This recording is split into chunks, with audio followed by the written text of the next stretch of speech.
For all of you who listen to Submersion and own an Android device, go to the Google Play Store and download the Podcast Republic app. It's a fantastic app that allows you to get all of your favorite podcasts directly on your Android device. I personally use the app and I love it. I can search for the podcast I want to listen to, select it as a favorite, and have it just a click away. Make sure to select Submersion as a favorite so you don't miss any of our new episodes. Again, the app is the Podcast Republic app, available on Android devices. Episode 62! Woo! Now, This is a pretty exciting episode because we're doing a movie that we all watched for sure, 100%. Right? Yes. 100%. Yes, absolutely. We've got a super fan on Facebook that is definitely ensuring that we watch our movies, and he wants us to be credible when we give our reviews. So we were all very sure to watch this movie thoroughly at the appropriate speed. Right. Keeping us honest. He's keeping us honest. Right. Which is good. We need that. Otherwise, it's too easy to sit down and watch something like this and fly by or fly through it, you know? Because it's so exciting. It's so exciting. It's so great. It's just everything about it. It's actually classic. It's the second movie in our classic movie cycle. They're actually both from the same year. The first one and this one. So that's kind of interesting. What was that, 1943? Is that right? Mm-hmm. Yes. Wow. Destination Tokyo year. Oh. Was that 43? Yeah. Well, I got to say the quality on this guy wasn't quite as up to snuff as the previous one that we watched. It's hard to understand, Agreed. right? Well, I guess we'll get into it. I found it very difficult to understand what they were saying.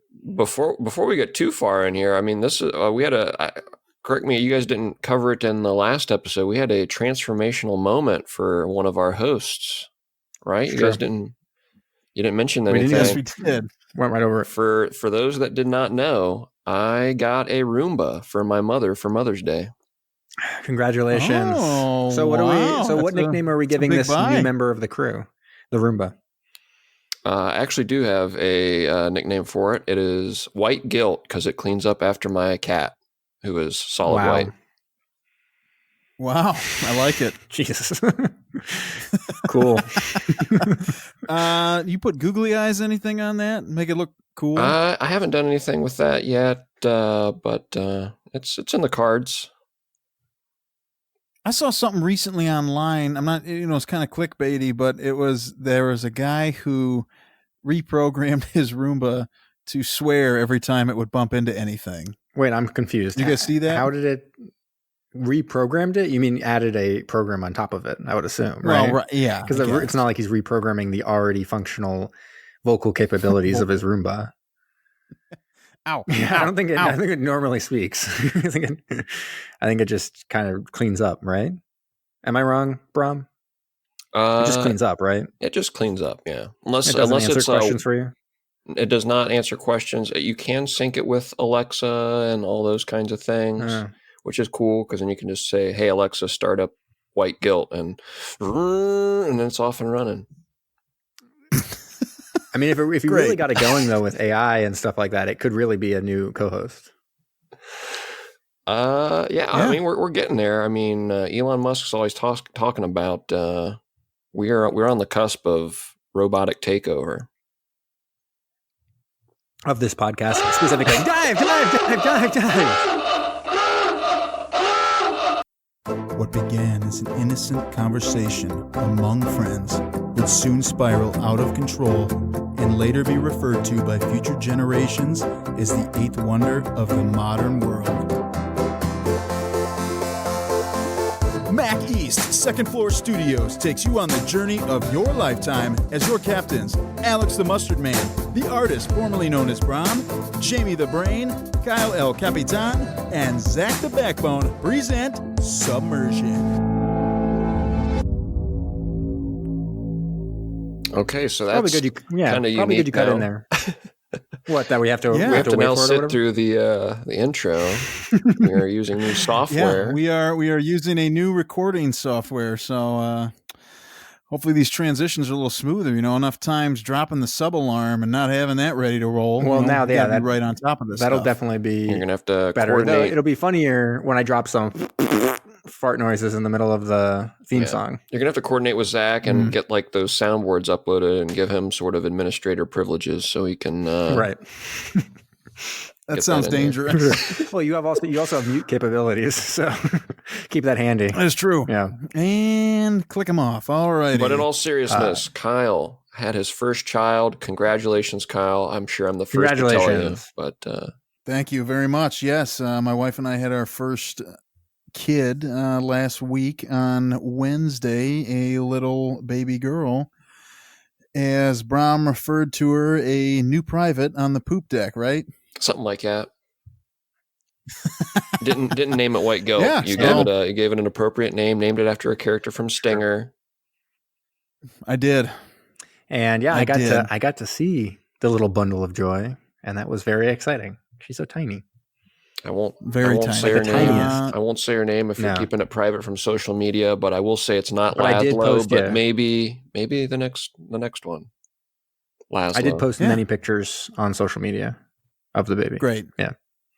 Because you're a social media addict, really. You're on there all the time. If anyone knows me, they know that I love social media. I think my Facebook may still say I work at the company I worked at like 5 years ago. Maybe. Oh, that's good. Yeah. LinkedIn definitely says I'm still in grad school, and it's been like half a decade. Don't even get me started on LinkedIn. But all right, whatever. We should probably get into this movie. Yes. Brom. Yes, sir. What did we watch? What did we get to watch? Well, we watched a nifty little... this was a British film, right? I mean, we had the Brits. Yes. I assume it was British made. We Dive at Dawn. That's right. We Dive at Dawn. That movie that everyone knows for sure. From 1943. It's got a pretty formidable rating on IMDb. Really? What is it? Higher than the last one we watched. 6.8. Really? Oh, I'm surprised. I mean, I maybe understand why, but I did enjoy the last film more than this one. But wow, spoiler. Fine, whatever. It's only a tick below Destination Tokyo, which, spoiler alert, kind of disappointed me, but alas. What Destination Tokyo did? Yes, Destination Tokyo had a 7.2, so it's right in there. All right.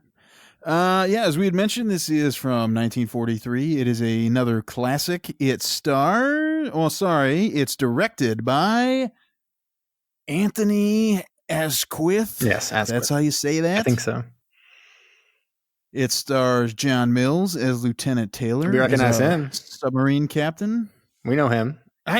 He looked familiar, but I couldn't place him. You couldn't place him at all? Well, he loves submarines. He's been he's in 4 different submarine films, and maybe even more. Maybe just like in starring roles of 4 films. But we saw him in Morning Departure, aka Operation Disaster. I think that was the alternate name for that one. Oh, was he the main captain? Yeah.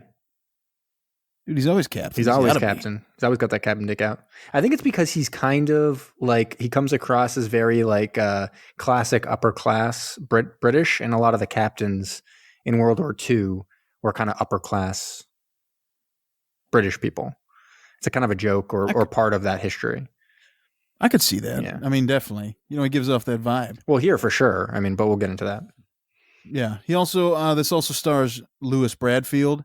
Who do you as Lieutenant Brace? Oh.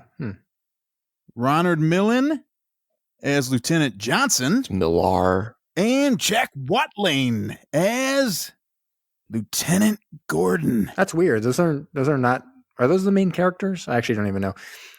I'm not sure. They were like, when you're watching the credits, because this is one of those older films, where it puts the credits right away. Those are the first ones that pop up. That's weird, because Eric Portman plays Hobson, who's the guy who has the trouble with his marriage.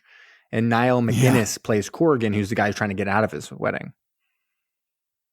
Yeah, and those I think are more prominent characters. Those are the 2 kind of major side stories that you get. I guess you get one other major side story. I do like on IMDb, they've got them listed by their position on the submarine, their role, and then it's got their call sign next to it, which is pretty cool. Oh, the nickname or whatever? Yeah, it's pretty neat. Yeah. Periscope operator, Canada. Cool. Torpedo operator, Spud. Helmsman, Oxford. Steward, Flunky. Coxswain, Jamie. Coxswain, P.O. Dabs. Coxswain? Coxswain. Coxman? Coxswain. Wait, the Coxswain is Dabs? Dabs. Which one was Dabs? I don't know. I don't know. Well, I was going to say Canada is the either. worst nickname because Canada is just a guy from Canada. So maybe could have been a little more creative on that one. No, I like that though. That's fine. You know, Petty I Officer guess if he's the only Dabs. one on board. I think that's his real name. It's not in quotation marks like the other ones. Okay. Dabs. dang. Dabs. Because he loves dabs. Dabs He on loves the doing dabs. maters. Eat. Yeah, dabs. Eat. All right, we're almost 10 minutes. Yeah, we're in 10 minutes into this. We haven't started. It's fine because this movie is amazing. So buckle up, get ready for a 3-hour recap because let's get going. What do I you already think? started your time, man. Have you started already? Yeah, you're about 10 seconds in. Wait, it's already started. It has started. Jamie Oh my God, how much time has passed? We're now at 15. 15 seconds has passed? Jamie, you better Go, haul some go. ass. Oh, all right. So anyways, You just want to skip to the open up. ratings? We open up and we got a bunch of guys up on a submarine, right? They're all like living up on that submarine, no big deal. And they're heading back to port. And they all have kind of different things going on. They're kind of looking forward. And one of the guys is getting married. That's kind of the main storyline we get right in the beginning. Is this one guy, he's getting married, but everyone's kind of making fun of him because they're like, you tried to get married like a million times, but it never worked. Like he always gets something like interrupted or somehow getting armored. And you get the feeling or you get the sense, or basically they just show you that he's been doing this the whole time. Like he actually doesn't want to get married. He's not sure. And he kind of Yeah. even confides in the captain a little bit. Or I can't remember if it was the captain or somebody else. No, but he's someone- just like, I'm not really ready. Yeah, I forget who it was. He confides in someone else just to be like, you know what, I just need like a little bit of time. And it's all in this whole haze of everyone being super jazzed to get back on shore and start boning ladies left and right. I mean, this whole front of this film is basically like fucking for the most For part. a half hour straight, Yeah. pretty much. Because then it's like the captain is like this ladies' man who's got all these ladies on the side. They even make a joke about like, hey, you're going to see like Aunt Millie or something. And he's like, oh, no, her husband's home, so Yeah. I can't. I can't because I have sex with married people. And it's like, oh, cool. Okay. And then you dirty sailor. and then a bunch of other people want to get, drunk on shore. One other guy kind of talks about he's having trouble with his wife. His wife apparently moved out while he was gone. And because he kept on coming home on leave, shit-faced, which isn't the best. But anyways, they're It's all not the worst. they're It's all not the best. They're all kind of lamenting marriage and getting all jazzed about boning ladies. And this one guy is like, God damn it, I'm gonna get married. Now he's kind of like a John C. Reilly type character. Like he's like this kind of bigger guy, interesting looking, I guess is what I'd say. And eventually when you meet his bride, it's like, yo, lock that shit up. Like you are kind of lucky in this scenario because she is very cute and everyone's after her. Like everyone's like, whoa, you should definitely lock this down. But he's just not sure right now. And so they're trying to figure out who needs to stay because one guy was sick, right? Yeah, one guy's sick on board and he was the guy who was supposed to stay on board. And they're like, well, he can't stay anymore and keep watch for this thing. So someone's got to stay behind. And this guy who's getting married keeps on trying to get that job. If I stay on the submarine, then I won't have to get married. Which is also what you said, I think, when you were getting married, right, Kyle? Yeah, I was like, man, if I get off the submarine, I got to walk down that aisle. That same thing you said about the baby, too, right? You said, if I get off the submarine, I'm going to have a baby. It's true. And here we are. And you guys put the boot in my ass, and I have a baby now. We forced you to have a baby. That's what happened. Yes. Yeah. And then what else happens? He's trying to get out of it, but then the guy, he's marrying the sister of someone else on board, one of the other guys on board. And that guy is pulling out all the stops to be like, hells no, you aren't getting out of it this time. He seems to imply that he doesn't know that the guy's trying to get out of it the whole time, but clearly he knows. And it's kind of trying to force him down the aisle. And so he like tricks another guy in the submarine to take the leave. He's like, it's only a 2-day leave and I'll give you these cigars. And the guy's like, 2 days, like, yeah, fuck that. I'll take these cigars. That's awesome. Like, I will 100% do that. No big deal. And it turns out to be what, like a 14-day leave or something like that? 2 week? I'm not sure. It's for quite a while. Yeah, but there was another guy that we kind of forgot to mention on the submarine. He gets this kind of like telegraph or something, and it's basically his wife wants to leave him. Mm-hmm. So Captain says, hey, you got to go take care of this. The guy's like, no, if she wants to leave me, that's fine. Yeah, he was like big old Debbie Downer. He's like, no one loves me. And also I'm shit-faced all the time. And I was like, oh, okay. Oh, was that the drunk guy? That was the drunk guy, yeah. Oh, okay. It's the same guy. He's the guy who eventually goes over and he's like super drunk serving fish and chips. But yeah, that's the guy whose wife is leaving him. Didn't his love letter smell like fish and chips? Yeah, because that's who he heard from the guy's wife's brother that she was leaving him. So the guy, and he ran like a fish and chips. Fair enough. Yeah. I know. I got a mind like a steel trap. That's why they call me the ointment. I'm very topical and on top of these movies. You apply it to the wound that you got when you got everyone else's in the steel trap. Right. Yes. Perfect. We complete the circle of that analogy. All right. Now we're on to a new one. Start thinking, Kyle. We got to think of a new nickname. All right. So anyways, the guy who's getting married pulls out his last trick in the book, which is like to just at the last minute. He like convinces the captain to put him on duty. It's like, just do it. I need it. I want to be swinging single for a little bit while longer. Just let me stay in the submarine. And the guy's like, okay. So he puts him on the thing, but then his bride's brother then turns around and does this trick and gets him off. So now this guy's like, oh shit, now I have to get married. And off he goes to get married. And everyone scatters. We see this interesting class dynamic because the captain is clearly very rich. Like he's got a butler and shit and people organizing like these ladies for him. It's like this person date on this way.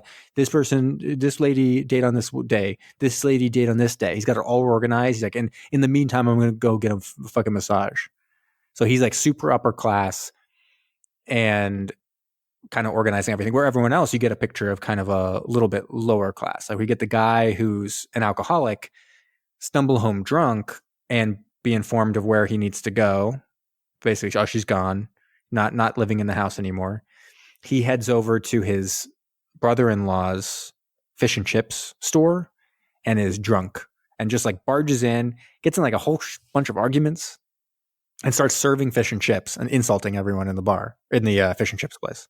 But his kid shows up too. Yeah, and he's like, Daddy, did you bring me something? I can't even do that voice. It sounded like so fake and just...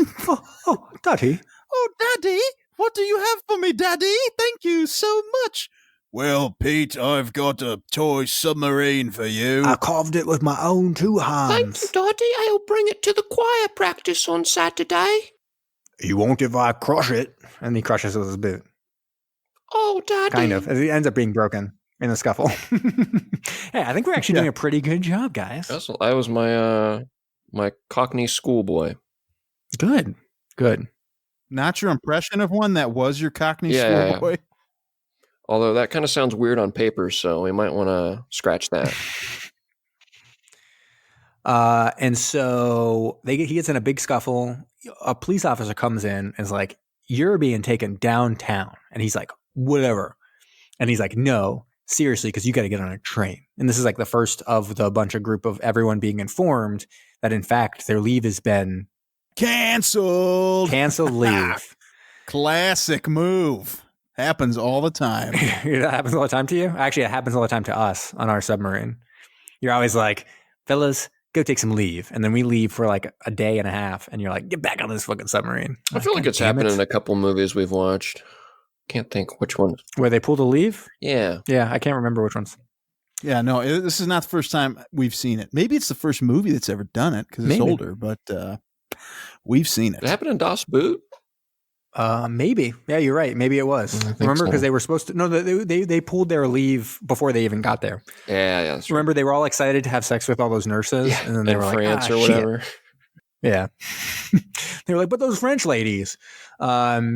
And so they go around. It's almost like a getting the gang back together type of montage. We get one guy who's like, he puts some money on the tab at the local watering hole, and he's like, watch this. I'm gonna get the petty officer to like pay for my beer.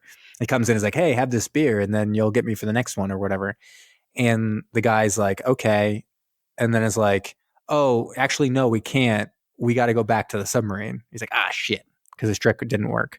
And then we get the captain who's in a Turkish bath getting a massage, and he's kind of lamenting the muckety mucks of the Navy. He's like, oh man, they're so like stupid, blah, blah, blah, all this stuff.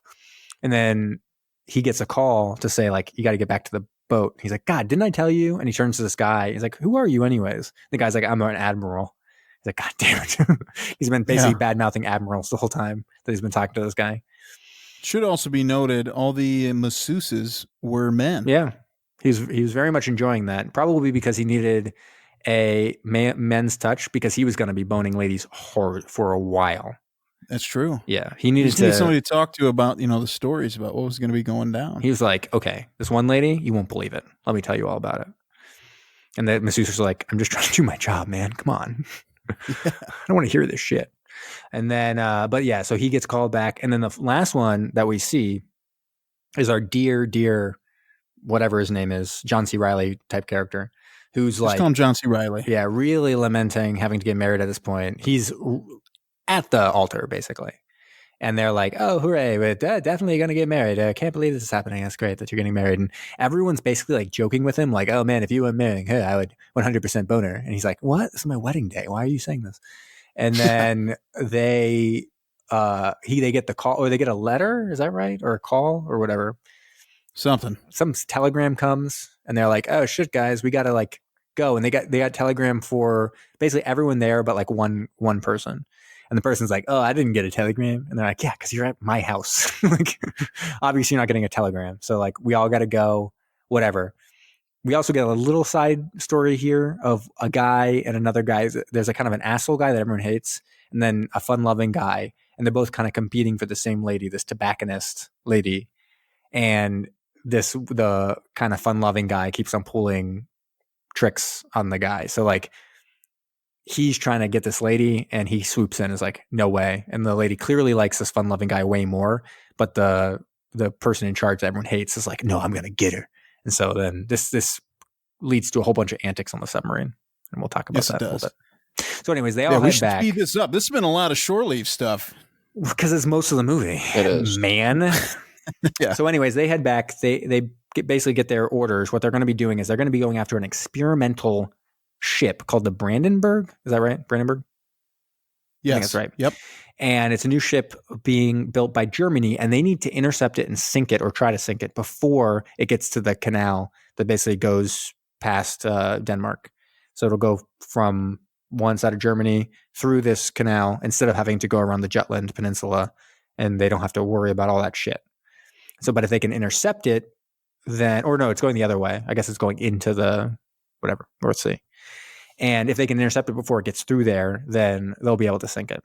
And so they're super jazzed. Like, this is something they were kind of complaining about, how they weren't actually, it was so boring. Oh, so boring. Everything was so boring. Their patrols were so boring. And now they got this exciting mission. So they're actually kind of excited for this. And they head out, and do they almost immediately run into those downed? The down U-boat? Yeah. Was that pretty much pretty quick? They spot some guys. Yeah, it's really. There's like a little rescue boat thing, like a lifeboat kind of stuff. They're kind of above there, and they head over and going to be helping them out or whatever. And they are going to sink them or something. How do they force them onto the submarine? I'm forgetting this portion. It's a U-boat, and they need to be rescued. And so the U-boat thinks, when our sub, the Sea Tiger, pulls up, that it is another U-boat. And so they're all super jazzed, like, yeah. And then they see the British flag. They're like, oh, not so good. Yeah, not great. And they immediately start shooting at it, right? Yeah. Well, yeah, because they see the Nazis. They jump back down in the submarine. So the British shoot at the radio tower on the sub. And all we see is that the Nazis are scuttling their boat. And then they jump in the water and swim on over to the Sea Tiger. Yeah. So they scuttled it. They basically, our submarine's hoping that they didn't get like this rescue message or a message off quick enough before they were able to shoot down this radio tower. Spoiler, they totally did. Yeah. They get on board, and they're pretty like self-satisfied and a little smug. Like, hey guys, what's ever?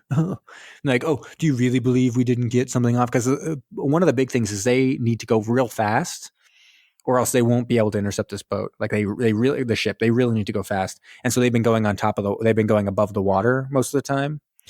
But now, because these guys, these asshole Nazis, whatever, put in this warning, they now have to dive and go underneath. And so they're going to be going slower. And they're like, God damn it, you assholes. You were such assholes. Yeah. And just because we went over to try to rescue you and stop you from seeing us and all that stuff, like now we are kind of screwed. So they start going and they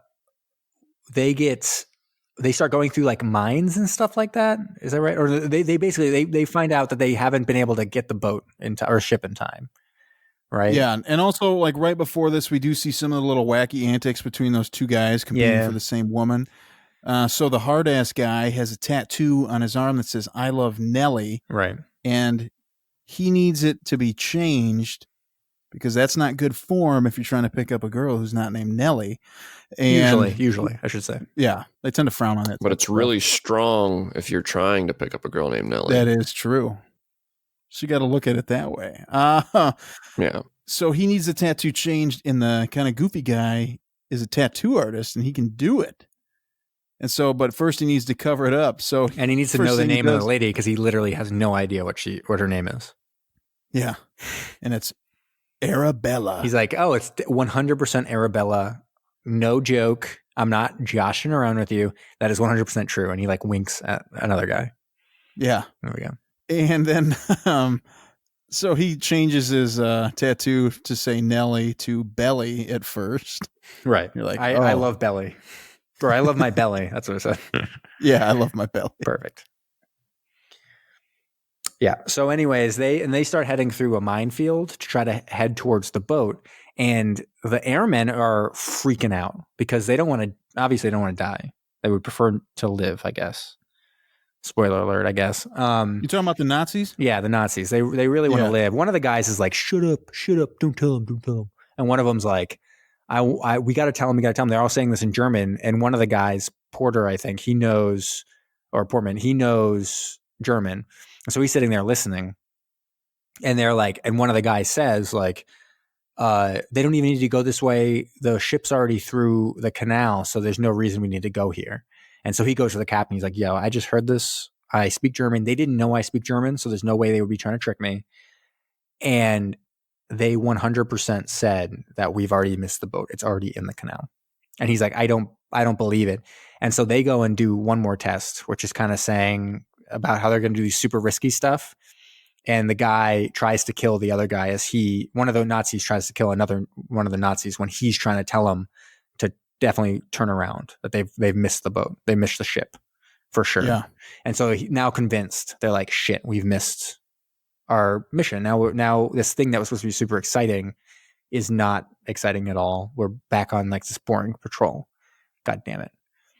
And so, but then they realize, wait, we could go around the Jutland Peninsula and intercept the ship still. It's just going through this canal, but we can still find it. And they decide, yes, we're going to do that. And they do encounter, like during this whole scene, a submarine net. Yeah, which is kind of cool. I guess it was kind of cool. Yeah. It's weird. They only very briefly flashed into the engine room where they kind of were competing to bet on when they were going to smash through the submarine net. Took them like 5 tries, but they eventually came. This is something we haven't seen this in any of the other movies we've been watching. Normally, if there's a submarine net, people are like, all right, let's wait for another ship to go through, and then we're going to just mask ourselves and go underneath pull it away, and then we'll go through it or whatever. Yeah. But this one, they're just like, no, just ram it repeatedly until we rip through it. Yeah, the only other one we saw was Submarine X1, where they actually cut it with like a tool. Here, they just like rammed through it. You think if there was like a little bell, if you think there would be a little bell above the water, that then the Nazis would be like, yo, someone's trying to smash through that net over there. That's what I would have done. But the Nazis weren't as smart as me. That's true. That's what I'll say. And another thing, so now that they know that the Brandenburg is, somewhere else, we have been getting little narrative pieces here and there of the captain's log, which I kind of liked. You could just see his hand writing and telling you basically what's going on. Some of those were really long too. Like they were just they were writing forever. I was like, Jesus. Yeah. Speed up this right now. Like, let me Come on. pause this and read it. And we see that the Sea Tiger is running dangerously low on fuel. Yeah. But they've got enough that they can chase down the Brandenburg. But what afterwards? Yeah. Nobody knows. And in kind of a really cool scene when they finally do encounter the Brandenburg, because there's no real like conflict before they reach the Brandenburg, I don't think, at this point, right? Right. Yeah. And so when they finally reach the Brandenburg, there are some really cool things of them showing them doing the targeting and stuff like that, which I'm not sure we've seen in such intricate detail before than in this one. Like a lot of looking back through the periscope, bringing it up and down, putting out numbers, being like angry that they weren't steady with the steering because they couldn't get accurate numbers. So they wouldn't be able to hit the Brandenburg. And he's like, God damn it, guys, like keep the boat still so we can get these numbers. And it took a really long time for them to finally target the Brandenburg. And then they shoot off 5 torpedoes, but they have to dive almost immediately because they're going to get depth charged and they have no idea whether they sunk this boat or not. No idea. None. They're just trying to survive. And they basically go all the way down to the bottom and just sit on the floor, the sea floor, hoping that they don't get caught. They also do the classic trick, obviously, of sending out a whole bunch of shit, including a dead Nazi. There was a good quote here. Yeah. So the Nazi patient is dying, and somebody's like, "Hey, I don't know that it's going to really matter to you or not, but it looks like the patient's dying." And then the guy who's supposed to be getting married, our John C. Reilly guy, comes over and he's like, "Well, looks like he's finished dying." Right. Yeah. All right. So they use that body to trick everyone else. So they even get reports back home that they've sunk, that they're done, it's over. And at this point, it was kind of funny because the movie had been kind of slow. I would have been like, what is even going to be the climax here? They're now sitting on the bottom of the ocean. Is it just going to be like a rescue thing? Are we back to trapped cycle? What's going on? And so when it finally turns out, what happens is that they get really, really low on fuel. And basically they're like huffing and puffing, CO2 is going up. They have basically no fuel. They could barely even, they wouldn't even be able to get back to Britain at this point. They only have enough fuel to get over to a Danish island, like a little Danish island, and which is controlled by the Nazis. And they're basically like, we could swim over there and be taken prisoner, and that's like the only option that we have left. Like that's all we got. Except Hobson. Right. He's like, yo, I 100% know German. You know that from earlier in the film, as we've established, character development, right? Obviously. Yeah. And he's like, I am going to swim over there in this Nazi uniform of this guy that was dead. No big deal. Be like, yo, I'm a downed Nazi Air Force pilot. No big deal. And trick him. And then we'll get a bunch of fuel from that island. And they're like, good enough for us. Like, this is better than being prisoner of war. Like, fuck that. That or just sitting there dying. You got to try something. Try anything. So he swims ashore. Almost immediately, he's kind of seen. Someone is aware of him being on the island because they can see him signaling back to the submarine. With a flashlight. A little flashlight. But like, he comes up, he tricks the first guy on patrol. He's taken in to see like a superior officer. That officer, when he gets a call from the guy who saw him, Hobson kills him immediately. Dude, karate chop to the neck and Straight then up. rips a knife off the wall and kills him. Yeah, rips his throat out and is like, fuck you, Roadhouse style. And I then think he also did like a people's elbow or something at one point. Right. And then he like squatted over him. He like, what's that called again? He like teabagged him. Yes. Yeah, he teabagged him. Straight up teabagged him. I was like, whoa, this is like watching Call of Duty right now. And then he came out and was like, yeah, it's fine in there. Don't worry about the crazy dying gurgling noises going on. Like, it's fine. Yeah, and he's but like, everything. Here, why don't you go ahead and like point out towards the ocean real quick and karate chop right like, in the what's neck. there? And he's karate chops, gets the other guy out of the way too, and then gets a bunch of guns and is like ready to go. And the submarine pulls in. They talk to a boat. They're like, we're taking your shit, boat. And the guy's like, oh, this is not a boat, it's a ship. But also, we're Danish and we don't give a fuck. So like, just take our shit. Like, we're good. Yeah. He's like, the British are always welcome here. Yeah. And so they start helping. It's fine. And then we have a huge shootout, a crazy huge shootout, where Hobson takes over like a machine gun, but then they also have a group of people from the submarine go out, almost like Navy SEALs. and they go out and they start joining in the action as well. A couple people die, which is kind of sad. I'm not sure they even really mentioned exactly who the people who died were. They weren't like the main characters or anything, but no, just some of the extra people you didn't right, yeah, just the people that they throw out to get killed. But Hobson's like this crazy huge hero. Some of the other people are pretty big heroes. They get shot and injured and all that stuff, and they're carried back to the submarine, and they are able to get away and blow up the rest of the reserves or something, right? Like they kind of like fuck up the whole place. They before they leave, take the oil they need and just like light the whole place on fire. And I was wondering, because they're pretty close to that ship who's helping them out, are those guys going to get nervous? Right.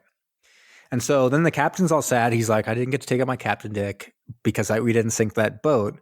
They're on their way home. They're like, oh, whatever. And they see some people where they were informed by someone, or they got like a notice or something to say, oh, hey, by the way, you sunk the Brandenburg. Like straight up, you crushed that really important ship. Yeah. And the captain, because they had no idea, because they had to dive so fast to avoid depth charge. Like, we sunk it. And the captain unfurls it. He like really unrolls it slowly. Like he makes like a big production out of it to be like, oh, thank you. Thank you. Everyone's like, yeah, you upper class dick. And he's like, that's right. It's an upper class dick. And then he heads, they head back home. They're heroes. The guy whose marriage was dissolving, guess what? It's back on. Yeah, that's right. She even when she thought he was dead, or no, sorry, this is when she thought he was dead, she was like, oh man, I kind of miss him. And then the woman who the guy kept on leaving at the altar, she was like, oh man, I kind of miss him, and put on the ring again. I was like, whoa, dying is like seems like it's great, like a great deal. Yeah, everyone loves you again. Super horny. Yeah, so it got me thinking. Fake your own death. You're gonna Jon Snow this bitch. Is that a thing that happens with Jon Snow? Spoiler alert. Oh, shit. From season 6, I think. Yeah, 5. I think that's season 6. Yeah. Anyways. So anyways, they get home. They're heroes. All the ladies love them again. The captain's taking phone call after phone call from all the ladies that want to bone him right now. Like even married ones. Even the husbands of married ones are coming to be like, yes, have sex with my wife. Come over here. And he's like, 100% I will be doing that. But, time's a ticking. I got a lot of ladies to bone. So wait your turn. Yeah.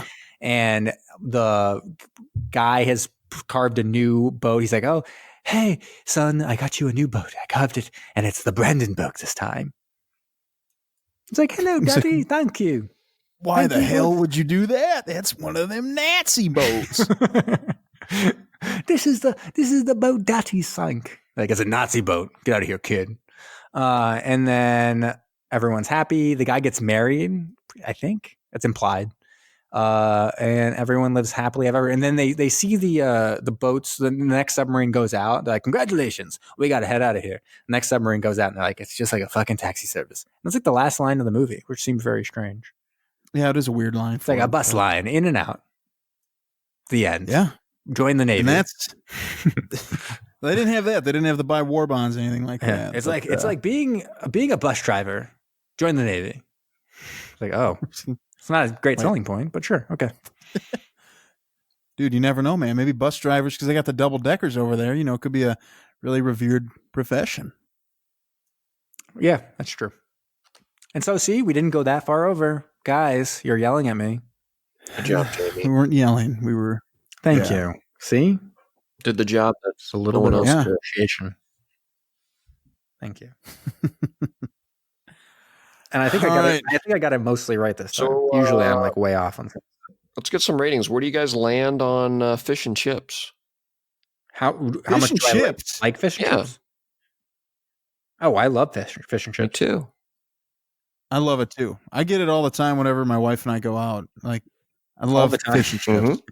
You just go to pretty much anytime we go anywhere. Like, I'm looking for a buffalo chicken sandwich, but if not, I'm gonna be between wings, chicken, or a Reuben fish and chips. Boom. I think you and I have the exact same taste, Kyle.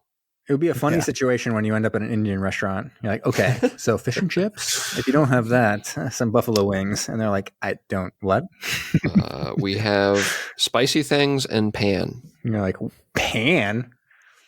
Damn it. We're leaving. Pan. Is it pan? I think it's non. Non. Okay. Yeah. I was thinking Spanish is pan or pan, right? Yes. Pan. Yes.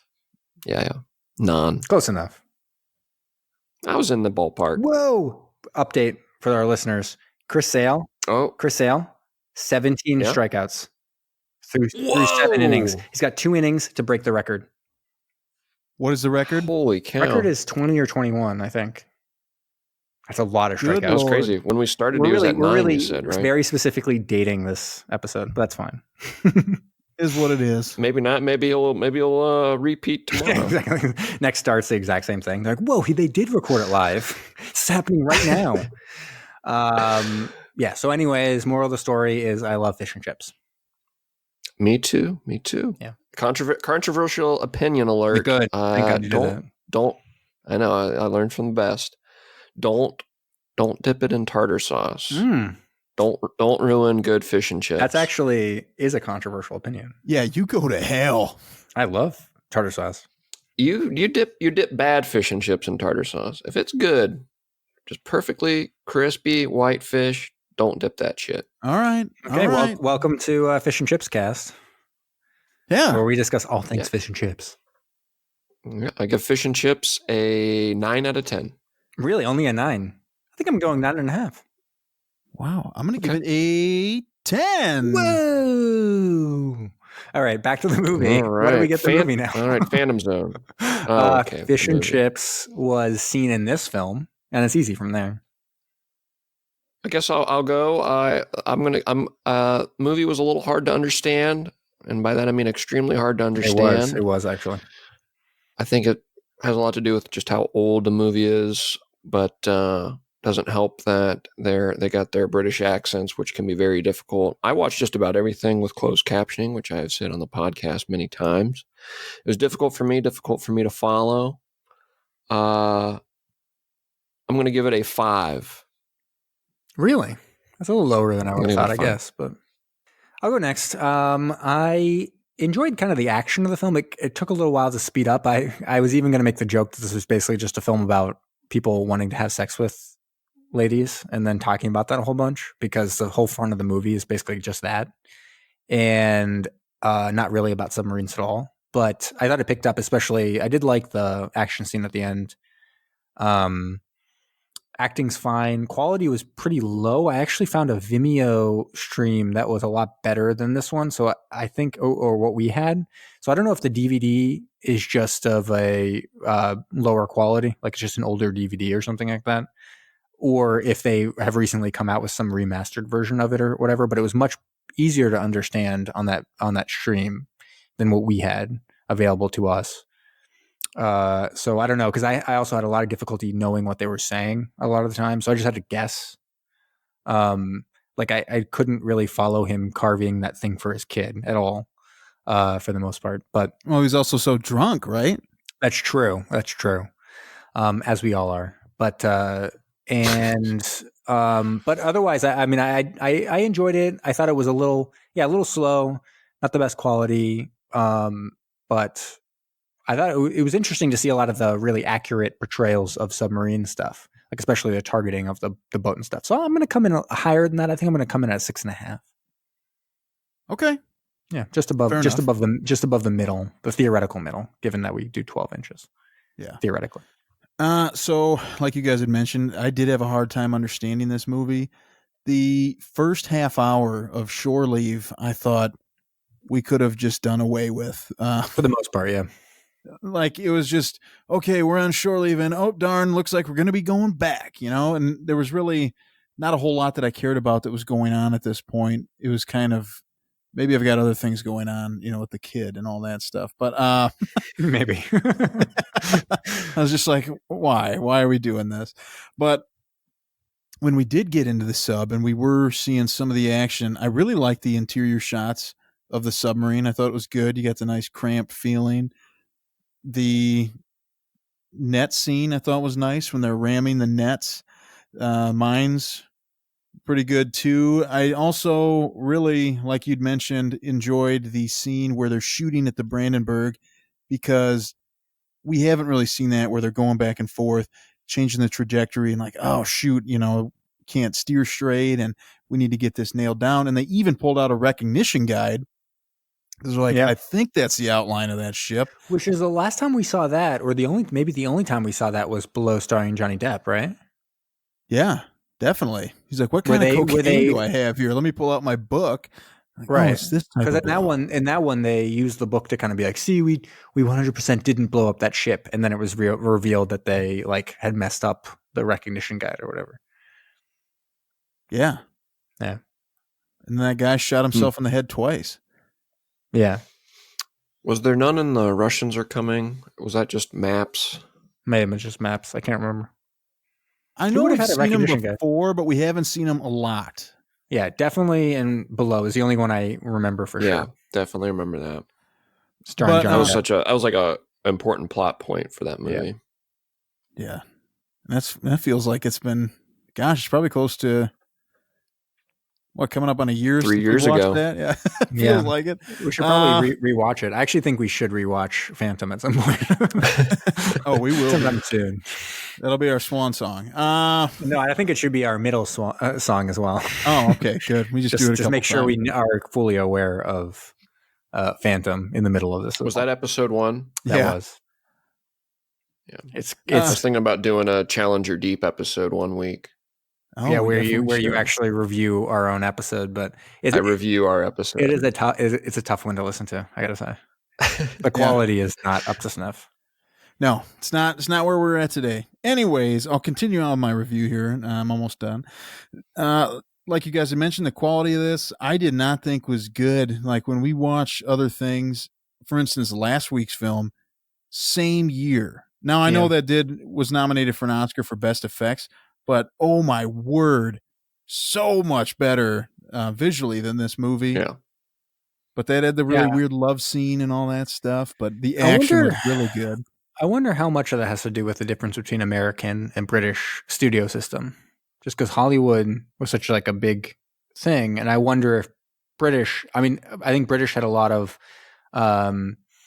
They did a lot to advance like narrative structure and all kinds of stuff, but I wonder if the quality itself was a little behind at that point. It may have been. I don't know. But I always go back to Destination Tokyo. That's just one of my top 5, and this just was nowhere near that, in my opinion. That was the same year you said? Same year? Yeah, same year. No, that's a surprisingly good movie. And yeah, for the year, like this one shows its age. Those other two, I think you wouldn't even know that they were from the 40s. Right. But, you would think they were from the 50s or maybe early 60s or something. Right. So with all that being said, the action was pretty good, actually, once they ended up getting on the shore and karate chopping people and all that type of stuff. But I like that. I kind of like I don't know. I don't think I like the storyline better than Crash Dive, but I really wish we did away with that whole half-hour shore leave, so I can't rate this as high as Crash Dive, so I'm going to come in at a 6. Good. Okay. All right. Are we ready? Yes. For some trivia? Yeah, buddy. All Play right. that jingle. Trivia. There's no jingle for trivia. All right. Trivia. I actually did wait for a second. I was like, oh, shit. Hold on. I got to wait for that. All right. So trivia. The movie was initially telecast in Los Angeles Monday, March 20th, 1950 on KECA Channel 7. And in New York City, Saturday, September 23rd, 1950 on WCBS. It was never commercially released in the U.S., so these are what are considered the U.S. theatrical premieres. So a TV movie in the United States, basically. Well, I could see that then. I guess for a TV movie, it's pretty good. Yeah. Right, sure. Hey, a really fast question. Was there ever like a radio program, back in the day where they would sit around the radio in the evenings and listen? Was there ever like a submarine radio? We have to look into that. That's a good question. It is a really good question. Yeah. All right. So the filming of the submarine was shared between submarines P614 and P615. The last digit was painted over, leaving just P61, and that's led it to be identified as HMS Varangian in a lot of trivia. And that's true of Turner Classic Movies, actually. They said the HMS Varangian was the submarine depicted in the film. Not true. It was P614 and P615. P615 actually was sunk in action only a few months after the filming of the movie, torpedoed by U-123 near Sierra Leone on April 18th, 1943. All 44 crew members were lost in that. So the submarines were of I'm not going to be able to pronounce this, but Oruc Reis Class. They were ordered by Ruth Turkey. Chris, the guy that makes steaks? Yeah, so Ruth Chris class of submarines. It was ordered by Turkey, so it's a Turkish name, Oruc Reis. But then there were a bunch of stuff ordered by Turkey in World War II from Britain that then were conscripted into the Royal Navy at the outbreak, and then they were given back eventually, but they were used by the British during the war. And so there were 4 of them. One was sunk, and then 3 submarines were eventually delivered to Turkey. By 1957, they had all been scrapped. Whoa. Stepping on a little Subs Worldwide toes there. Sorry about that. Whatever, man. You're fine. Well, sometimes you're like, and this time we're doing a skidoo. I'm like, what? We're doing a skidoo? Jesus. Yeah. So Germany built 4 Brandenburg class battleships, but none of them ever saw service during World War II. So this is kind of a speculative thing, I think, almost like propaganda, where it's like Brandenburg's gonna be the next big thing. We got to get in the next movie.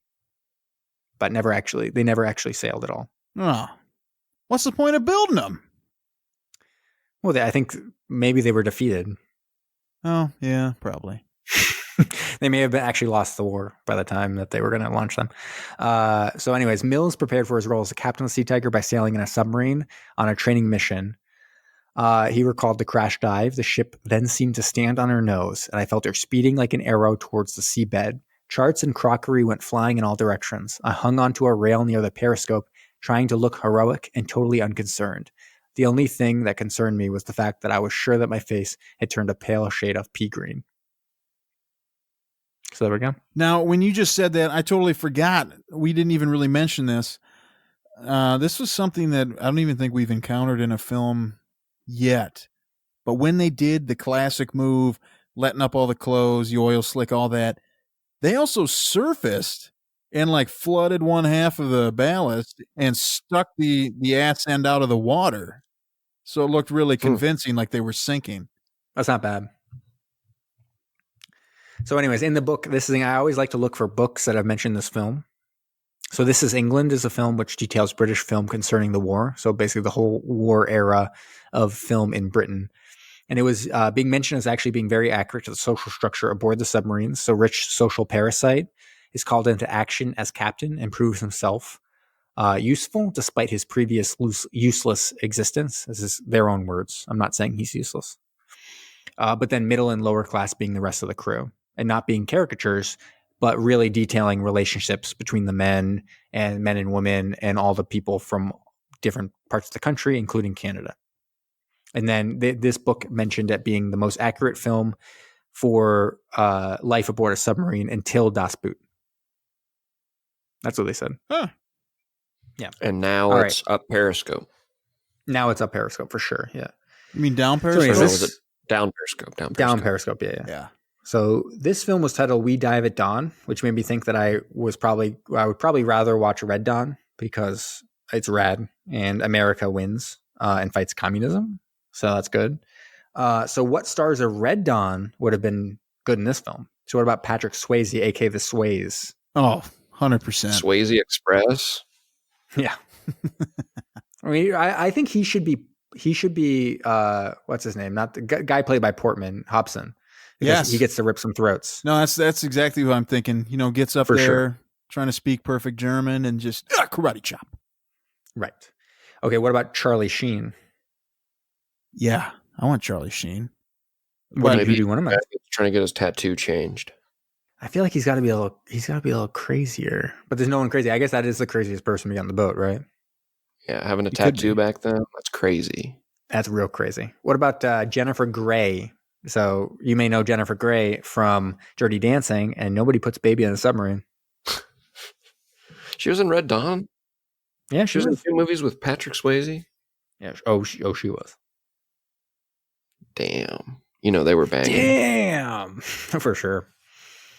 I don't know who she would be. Someone on the submarine, I guess. We would put this into the future. One of the Nazis. Oh wow, Ooh, bold. That's bold. that is bold. What about Leah Thompson? Now she's a lovely actress. I don't know if you know. Do you know who Leah Thompson is? No. Looking I'll up give you a right hint. now.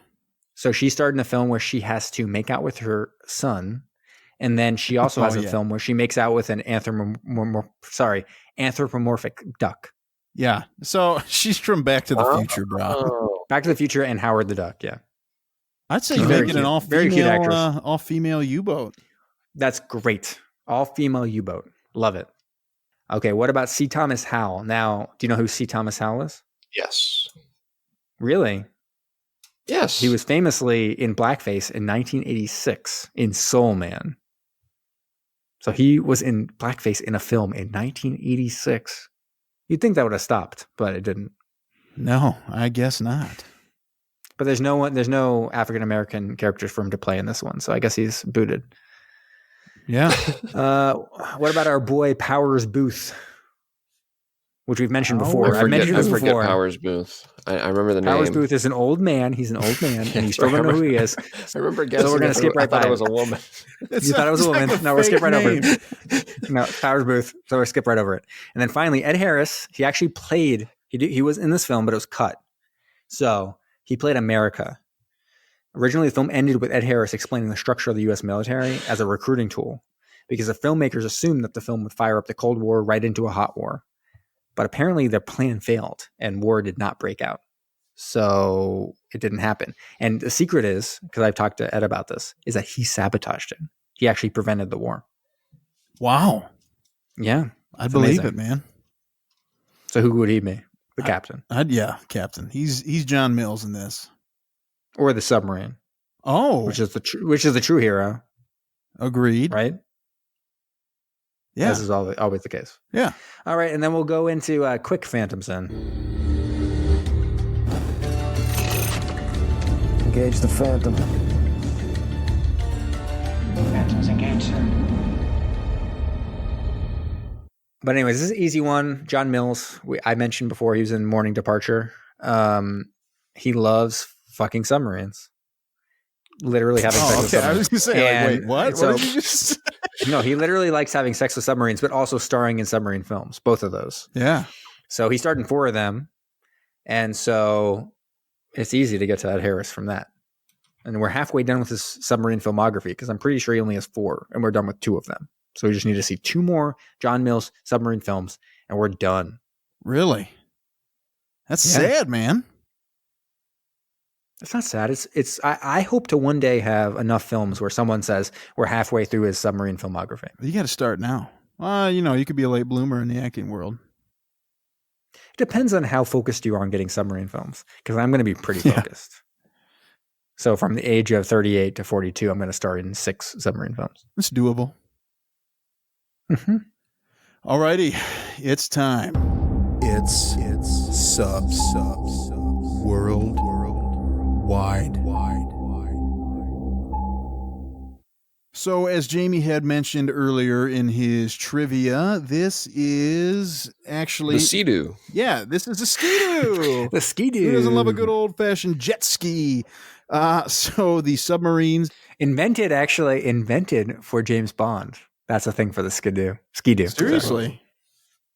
It was. I'm pretty sure the first Ski-Doo was for James Bond, but I may be totally wrong. And people are like, "Whoa, isn't he supposed to be the brain?" I say, "No, I'm actually the ointment."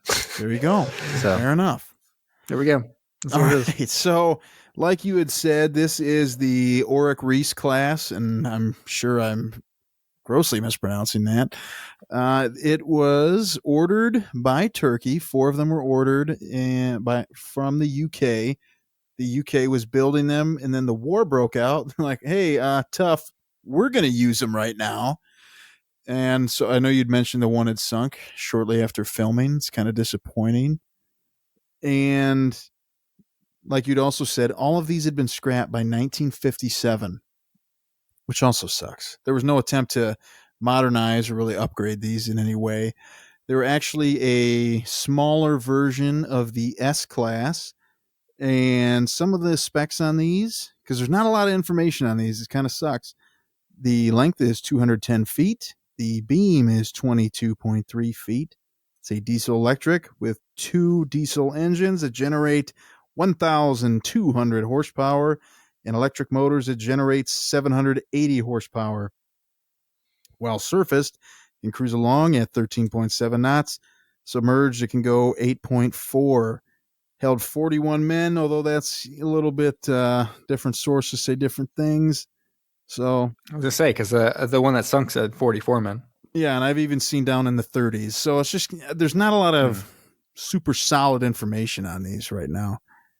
And I don't think there probably will be. Why wouldn't people start uncovering information on these today? For the weapons, it had 5 21-inch torpedo tubes. Now, this is interesting to me. So it has 4 in the bow, and it says it has 1 stern external tube. What does that mean? You tell me. It has one stern external tube. Yeah. 1 stern external tube. So it's got to have one on the outside of the sub. So sorry, say it again. So how many tubes does it have? 5 total. Oh, total. 4 in the front, 1 in the back, but it's external. External. Maybe you can't reload it. Just a one and done. Maybe you have to load it from the outside. Yeah. Oh yeah. That's Get out exactly. and load that thing. Everything's lighter in water, so you can move a couple 1,000-pound torpedo around. Put it in. It has 1 3-inch deck gun and 1 20-millimeter gun. Has an deck guns are the best. Old school. Has an endurance of 3,500 nautical miles and has a crush depth of 100 meters. And that's it. There's not, like I said, there's not a whole heck of a lot of info on it. Kind of disappointing. But they were used in this movie. Only a few of 2 of them were used. 2 of 4 ever made were used to film this movie. Yeah, I think because oftentimes, as was the case of the last movie, it's because these are submarines that aren't super important to like the war effort. They're not like super secret or anything like that. So they throw them into these kind of stuff. Propaganda. And you make a couple extra bucks for military, movies. Whatever you got to do. Well, I mean, the last one was clearly recruiting effort, and this one was actually mentioned as a propaganda film because in the end they succeed and they are all like high-fiving a whole bunch. They look out to the sea and they're like, "Oh boy, it's just like being being a bus driver." So there you go, man. Yeah. So that's it for Subs Worldwide. So Brom, all right, before you play that clip, before Game of Thrones, obviously, ongoing right now. Pretty disappointing, if I'm being honest. I won't get into it. But if you are subscribed to HBO right now, you should check out Chernobyl. If you're out there listening, 5-part miniseries. They've got 2 episodes up and available for streaming. Super good. It's got a 9.5 right now on IMDb, which is like earth-shattering. Really good. Got stars a friend of the show, Stellan Skarsgård. Also got Jared Harris and who's the woman in that? What's her name? Emily Watson. But yeah, really good. True story about the Chernobyl nuclear meltdown. Really interesting sort of dramatization of that event. Loving it so far. Countdown time. Tube 3 ready to fire, sir. Commence the countdown. 5, 4, 3, 2, 1. Give it to me. So in the news, I'm going to do a double roll here with Mustard Man been a little AFK for a couple of weeks or months. I think it's going on months now. So what does AFK? It stands for away from keyboard. After Frankenstein killed him. Killing. So yeah. So after Frankenstein killed him. So there we go. Yeah. So after he was killed by Frankenstein. Yes. Life after Mustard Man. In the news, you guys have been chatting about it a little bit yesterday and today. The explorer and businessman Victor Vescovo descended 35,853 feet, setting a record-breaking dive into the Pacific Ocean's Marianas Trench. And at the bottom, what did he find? None other than a plastic bag. So this is actually a solemn and sincere countdown tonight. We just had Earth Month last month. 5 ways to reduce ocean plastic pollution. This is provided by oceanicsociety.org. Number 5, you can start by spreading the word. Obviously, we see all this imagery and videos of the oceans absolutely running amok with sewage and refuse and trash and plastic and everything. Stay informed on these issues. Tell your friends and family about how they can be a part of the solution. There are, I guess, some really good documentaries that will get you up to speed called Bag It, Addicted to Plastic, Plasticized, and Garbage Island, all available to you. Also, you can share this podcast because we've got this little infomercial at the end here, raising awareness as well and telling you what you can be doing. So spread the word. Number 4, you can avoid products that contain microbeads. So these are already starting to get banned from what I understand, which are like your, not Bed Bath & Beyond. What is it? Bath & Body Works. A lot of those Bath & Body Works products. I was going to say, it's like the moisturizers for your hands. They might have microbeads in there. Yeah, they're like doing like chopped up like peach pits now instead of the microbeads. So something more sustainable. But yeah, if you still find microbeads out there, avoid them. They would be labeled on the packaging as polyethylene and polypropylene. Good to know. So that's in just a lot of moisturizers and that type of stuff. Sorry. Yeah, it's a lot of healthcare products, toothpastes, body washes, face scrubs. Yeah, mostly personal hygiene and body products. Gotcha. So the moral of the story is do not clean yourself. Personal hygiene out the window, right? Not what I'm saying. Do take a shower. Just avoid polyethylene and polypropylene, Jamie. So no excuse not to shower. Got to smell good. Number 3, participate in or organize a beach or river cleanup. So you can help remove plastics from the oceans and prevent them from getting there in the first place by participating in or organizing a local cleanup of local beaches and waterways. So they all end up at some point, in a larger body of water if you got a stream or a creek or river near you. So organize some friends or family, go out and adopt a riverway. You've heard of adopt a highway and things like that. Go out and clean your waterways.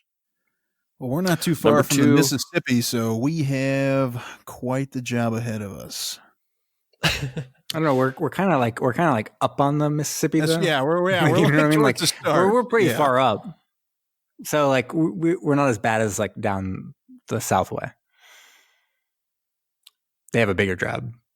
Yes, that is true. But I mean, it would get there eventually if it starts up here. So, and just to pile on here a little bit, don't post shit on Facebook and then or Twitter or wherever about complaining about waterways and all of this stuff and how you're ashamed of the planet. And the video I see always going around with the turtle with the straw that got caught in its nose. Like these are like horrible video. Like that was a tragic scenario. But if that's all you're going to do, go a step beyond and then actually put it into action and do your part as opposed to just sharing the video. Do what you can. I actually started a recycling initiative at work this past week, recycling cardboard and plastics within our business. So it took me about an hour and a half to get it up and running and coordinated with our local, and that goes into number 2, recycling properly. You can check Earth 911's recycling directory to find out where you can recycle in your city. You can also contact your local recycling center about the types of plastic and other materials they accept. Again, it took me about an hour and a half, and I had by the end of the day, I had people taking a tour of our facility, giving us some pointers on what we can start to recycle. They set us up delivering Gaylords to us where we can fill up the Gaylords with cardboard and plastic and stuff like that. And then we ended up finding that we have an industrial recycler that is literally 2 lots away from us. So in only an hour and a half. Stone. And that's going to make such a huge impact. I mean, in essentially no time at all. I mean, that's crazy. That's right. We had a drop point that's literally a stone's throw away. So, put your words into action. It doesn't hurt to share those things, but go a step beyond and actually do something. And number one is reduce your use of single-use plastics. So wherever you live, as again, this article states, this is the easiest and most direct way that you can get started by reducing your use of single-use plastics. So these are things like plastic baggies and straws and cups and plastic silverware, plasticware, things like that. There's things that most commonly get used once and discarded more frequently than getting recycled. So you can consider cutting back and trying to find alternatives to things like that, and avoid just anything that would go to a landfill. Try to find more things that you can be recycling and reusing. But that is 5 ways to reduce ocean plastic pollution. Yeah, that's good, man. That's something that everybody needs to pay attention to because it is a huge problem. It's unreal. And you know what? Do you know why they call me the ointment? Because you're so greasy? You're going to heal the world. No, because I like to spread the word. Okay. Very nice. I feel like it would have been better with like frosting or something like that if your nickname was the Frost. No. Yeah. I feel like ointment, like heal the world, would have been perfect. Yeah. Should have just took that. No, spread the word. Spread the ointment. Heal the world, make it a better place. Or that's kind of controversial now with Michael Jackson, right? And I can't sing, so yes. let's just smash cut there.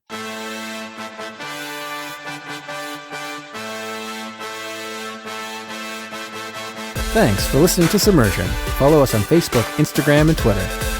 Don't forget to subscribe for new episodes every Thursday. If you like what you heard, please leave us a rating on iTunes.